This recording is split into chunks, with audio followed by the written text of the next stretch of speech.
TV रख के पास पागल हुई सास। आजकल वर्मा जी की पत्नी देवकी जी केबल पर रियलिटी शोज देख देख कर बहुत कुछ सीख रही हैं।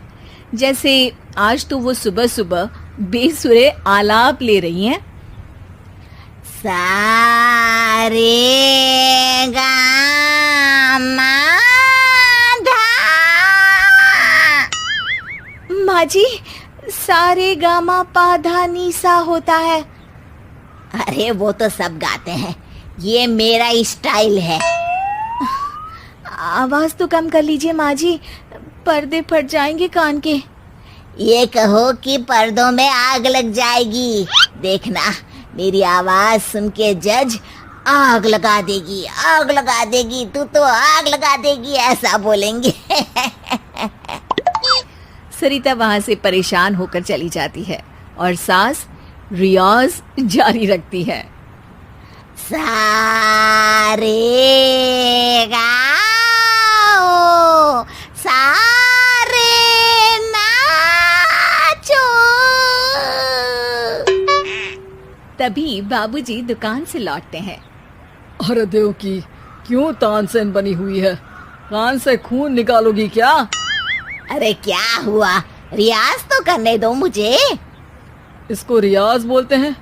ऐसा लग रहा है जैसे घोड़े हिना रहा है। घोड़े पे बैठ के ही बम्बई जाऊंगी मैं तो, जब जज साहब कहेंगे कि देवकी तुम मुंबई आ रही हो। जज साहब, वो अदालत वाले? अरे नहीं नहीं, बड़े लोग हैं, आप नहीं जानते हैं। ओ मैं तो छोड़ चली अपना ये देश, बम्बई मुझे प्यारा लगे। गाना गाती हुई देवकी चली जाती है और बाबूजी अपनी सरफिरी पत्नी के इस संगीत प्रेम की चर्चा करने बहू के पास चले जाते हैं। अरे सरिता बेटा, सुनो तो, ये तेरी सास को क्या हुआ है बेटा? सुबह तो अच्छा भला छोड़कर गया था इसे। सिंगर बनेगी अब वो। सिंगिंग रियलिटी शो में जाने की सुबह से तैयारियां चल रही हैं इनकी। हाँ, अब तो कोयल के सुर मेंढक छेड़ेगा। हे भगवान, सद्बुद्धि दो इसे।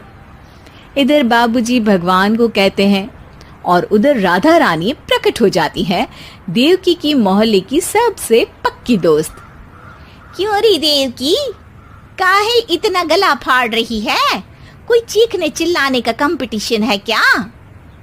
अरे ये देख, नया सिंगिंग शो, मैं भी गाऊंगी, हिंदुस्तान के दिलों की धड़कन बनूंगी। अरे इतना बेसुरा गा के दिलों की धड़कन नहीं, दिलों का अटैक बन जाएगी। इससे तो अच्छा है कि नाच ही ले। वैसे भी दिन भर मोहल्ले में नाचती तो रहती है तू, कभी इसके घर कभी उसके घर।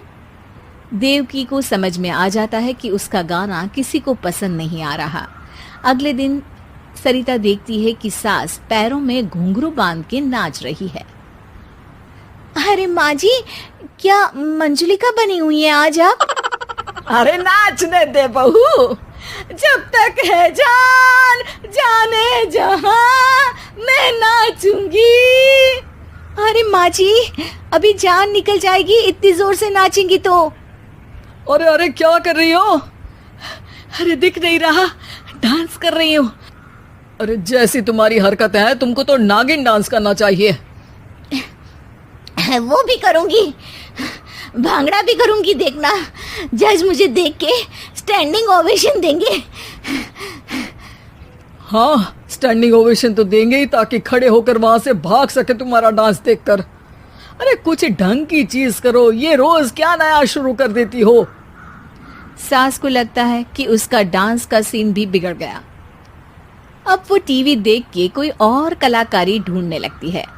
तभी उसे टीवी पर खतरों के खतरनाक खिलाड़ी शो दिखता है, जिसमें लोग अलग अलग स्टंट करते हैं। बस देवकी को नया काम मिल जाता है। अगले दिन सुबह देवकी डंबल लेकर कसरत करने लगती है। माँ जी, ये क्या कर रहे हैं आप? अरे खरी जैसे बनकर खलबली मचा दूंगी। कल मैंने खतरों के खतरनाक खिलाड़ी देखा, और सोच लिया कि मुझे वही जाना है। हाँ बस। तभी वहाँ बाबूजी भी आ जाते हैं। अरे इतना भारी डंबल, अरे गिर मत जाना कहीं लेकर। अरे चुप करो, तुमसे कुछ नहीं होता इसका मतलब ऐसा नहीं कि मुझसे भी कुछ नहीं होगा।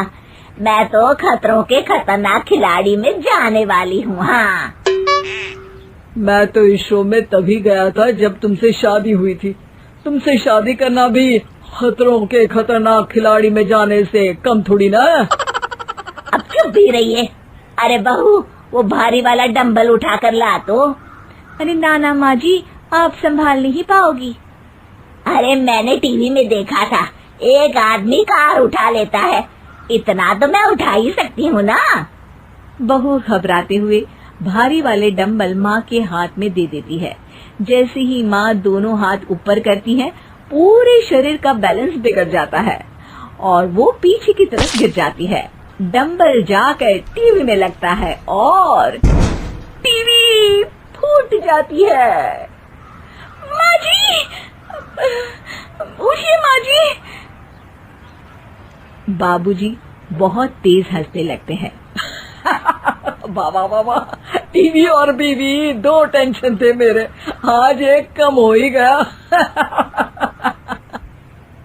बहू भी सास को उठाते उठाते इस बात पर ताली बजाकर हंसने लगती है और देवकी फिर से गिर जाती है और इस बार देवकी भी अपनी बेवकूफी पे हंसी